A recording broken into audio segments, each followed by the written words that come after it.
cops saw a black skin and decided to go ahead and shoot. I'm here, I don't want to take up too much space, but I'm here to say my family stands in solidarity with the family of Billy Hughes, Phil Quinn, Paul Castaway, with all of the families who have been wrongfully murdered by police, who are involved in Native Lives Matter, and I want to give a huge shout out to Native Lives Matter for the work that they do. They don't get nearly enough credit. There's not nearly enough outrage when a Native life is lost at the hands of police. And we need to be coming out in numbers for them as well, because Native people, in addition to black people, are disproportionately killed at the hands of police, especially here in Minnesota, as well as on the reservations. And we need to be outraged. Every single life lost. It shouldn't take us being murdered on camera for you to know that it is wrong. We shouldn't have to stand in front of you and re-traumatize ourselves day in and day out for you to know that it is wrong. For you to know that no crime in the state of Minnesota warrants a death penalty. They can successfully apprehend white mass shooters and take them to Burger King. But something about the black and brown skin that makes them want to shoot first and ask questions later. That's right. We need to be outraged. We need to be coming out. We need to be doing more. Because at the end of the day, I said it yesterday, it's the least you can do. That's right. Because for the most part, protesters get to go back home to their families. This family is never going back home to see Billy. And that's a harsh reality for a lot of us black and brown people. Right. When we step outside of our house, or even in this case, inside of our house, we won't make it back. We live with that reality every single day, that we might not get to come back home to our loved ones. We need you by our sides. We need you to use your voice. We need you to amplify these stories. And we need you to use your privilege.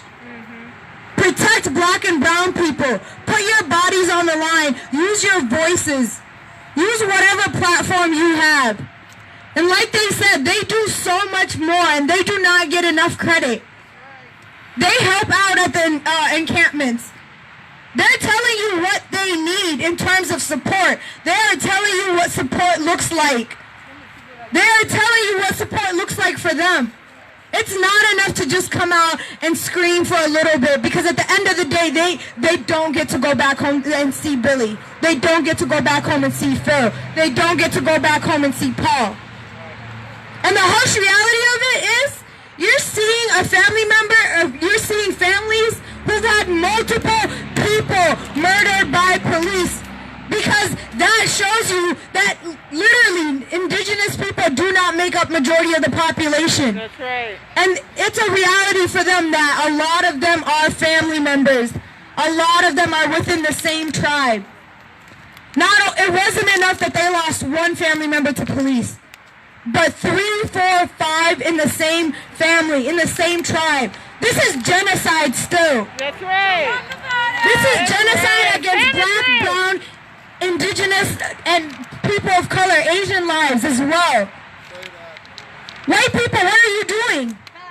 What are you doing? Talk about it. What are you doing? Challenge yourself. Challenge yourself. They are telling you what support looks like for them. Help them out. Donate to the encampments if you can. If you can't purchase the actual things that they're telling you that they need, deliver it. If you do not want to come out and protest, if you do not want to risk your life, there's other forms of support that you can provide. That's right. And you need to, it's not enough for you to come out and hear their stories and hear what they're telling you. You have to actually act on it. Challenge yourself. Challenge your family members. Do more. I don't want to take up too much time, but I want to say my family stands in solidarity with you, just as you have for mine since last year. And I thank you. And you do not get enough credit for all the work that you do. And I'm so grateful for you all and all the work that you do. So thank you.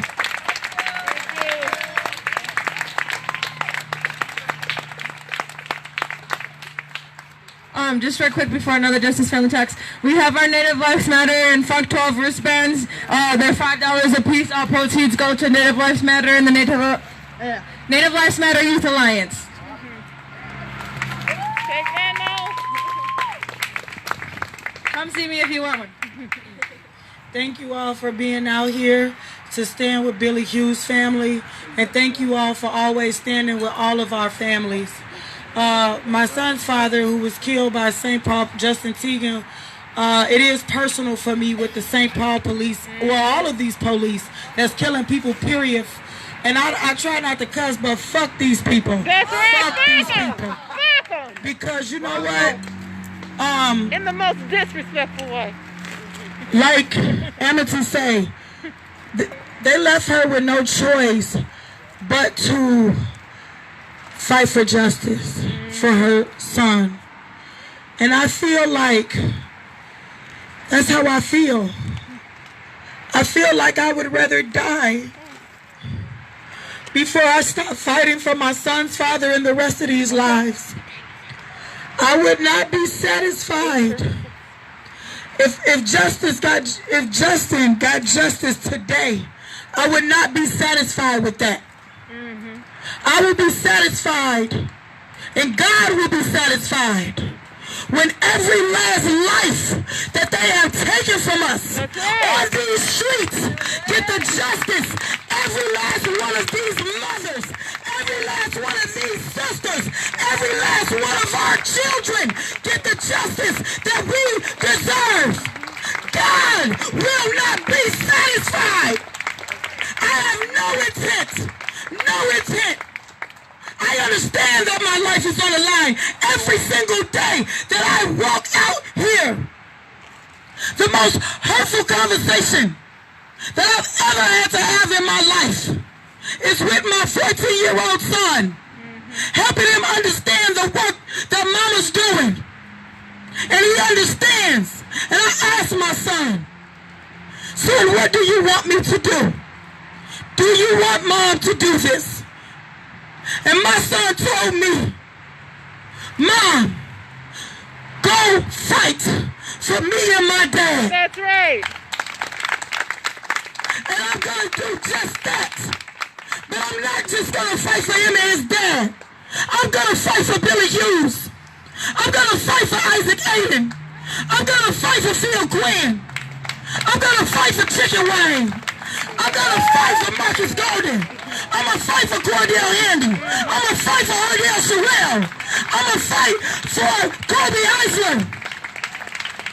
Until these people give us what the fuck we deserve. That's right.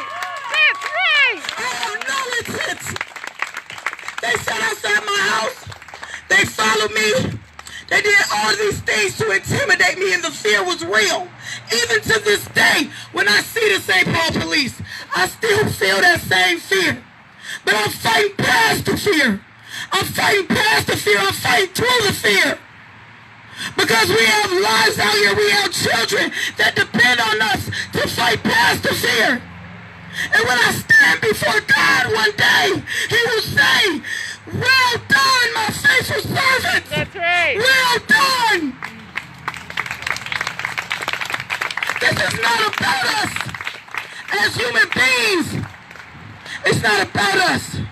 We deserve no credit. It is God moving through us to give us the strength to be out here to march in front of these evil people. He gives us the strength. And I encourage you all to invite more people. Challenge the people around you to get out here with the rest of us. I see the same people over and over and over again. So I ask those same people to invite. Oh, because guess what? Excuse my French again, but I'm getting on my family's ass. I'm getting on my friends' ass. Because we need to be out here fighting for what's right. It's lives on the line. It's lives on the line. It's lives on the line. Every minute that we waste arguing with each other, every minute that we waste not being out here, it's another life on the line. I thank you again for all of you guys being out here to fight in solidarity with Billy Hu's family, with my family, and with all of our families. Thank you, and God bless you all.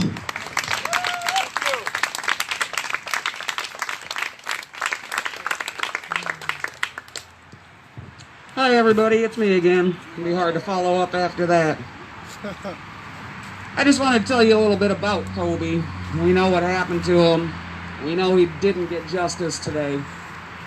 But I just want you... Yet. Oh, I ain't even. Ain't going nowhere. I'm just getting started. And she's right, you know. I've got nothing left, so this is what I have left to do. But my son was beautiful, you know. He was creative. He was artistic. He loved working in the gardens. One of this tattoo is actually from a flower, a lily that he hybrided. It's called the Kobe Sunrise. Once COVID stopped the tattoo from getting finished, but it'll get finished, but that's actually his flower that he created. This is a poem he wrote when he was about 5. He was sitting in a coffee shop. It says, a big cat in a coffee cup on a coffee table eating coffee cake. and then his signature. On Christmases, I have a daughter, a 16-and-a-half-year-old daughter, and the two of them were just incredible together. There was so much love between the two of them.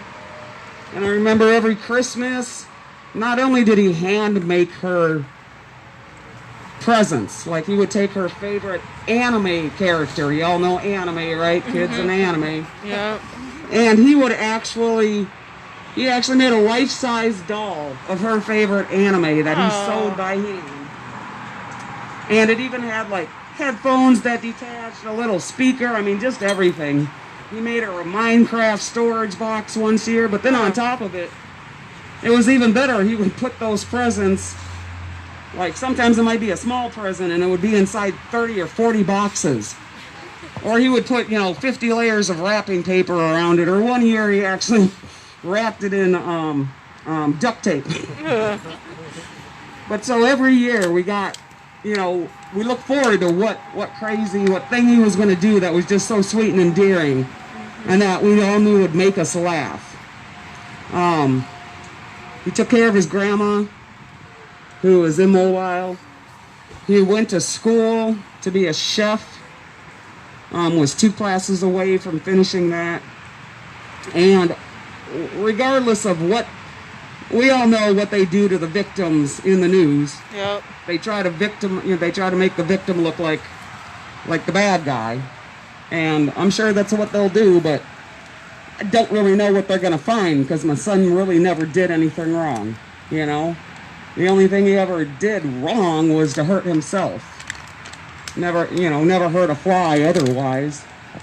When I wanted him to come and live up with me, as you can see, I'm disabled, his response was, yeah, Mom, but I got to finish taking care of Grandma and Grandpa first.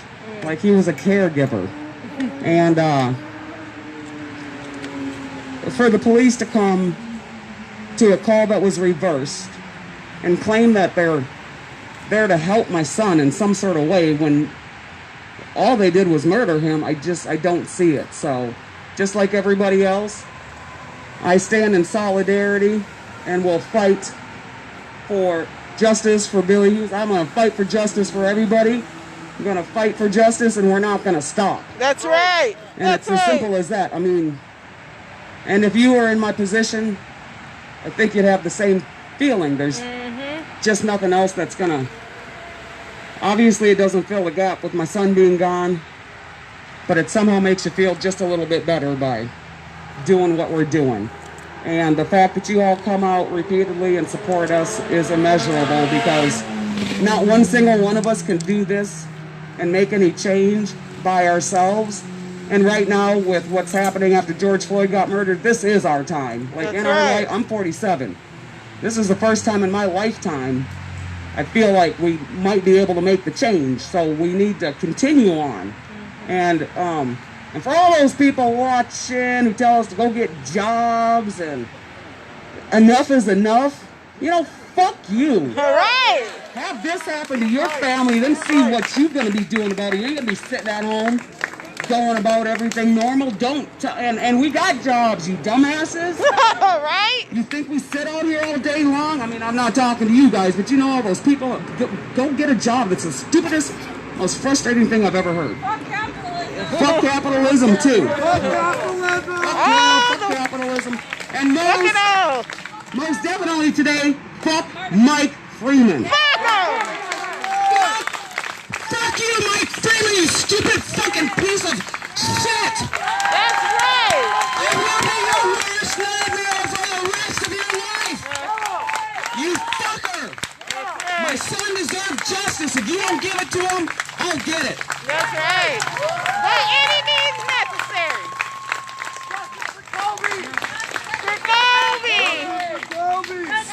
Kobe, say his name! Say his name! Kobe Heisler. Say his name! Kobe Heisler. Say his name! So like we said before, next month is the 5th anniversary for Phil Quinn. And we want you guys all to come back because we want to do it up big. We need to do it up big for Paulette. We need to do it up big for Darlene. We need to do it up for a baby. He has a baby. Her name is Micaiah. We need to come back and do it up big in St. Paul for them. So Saturday is a very, very busy day in Minneapolis and St. Paul. And Woodbury also. So there's a Back the Blue protest over in Woodbury. Oh! It's starting at 2, apparently ending at 5. So Native Lives Matter is organizing a counter-protest That's against right. the police over there in Woodbury. We know that there's a couple other events going on that day. It's going to be very, very busy for everyone in the movement. But if you guys can come and support us, so we can say fuck 12 all together again. Yeah, We'd love when you guys come out and support us. Even though it's little like this, you guys were all supposed to be here today for us. Thank you guys for coming. We really appreciate that. That's love to us. We love you guys. Thank you very much. My husband wants to read something that his brother Paul wrote when he was younger. It's a poem. Hi everyone, my name is Gabriel Black Elk. I'm here on behalf of Native Lives Matter. And I'm also here on behalf of my brother who was killed by police in Denver, Colorado on July 12th, 2015. During that time, I was in Denver shutting shit down for my brother. You know, we did it 3 weeks, every day straight. We did it. You know, thank you. So we shut it down every day for 3 weeks straight. Then after that, I started seeing other people who were getting killed by the police just in Denver alone. So about a month goes by, month and a half goes by, and then I hear the news of Phil Quinn. And when I heard that when I heard the news about Phil Quinn, I tried reaching out to the family that was surrounded Phil, and the first one I found was Darlene. And yeah, we love you, Darlene. We love you, Darlene. She was out there, man. She was out there by herself. She was out there with her kids, and she was out there protesting, holding signs up with just her and her kids. Now that's some motherfucking strength there. Yes, that's right.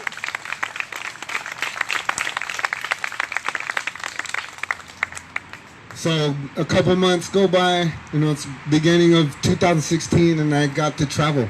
I got invited to go to Los Angeles to speak with RevCom. I don't know if you guys heard of RevCom, but that's who invited me to go speak in Los Angeles to over 60 families that were gathered there. And, you know, so then from there I traveled all the way to,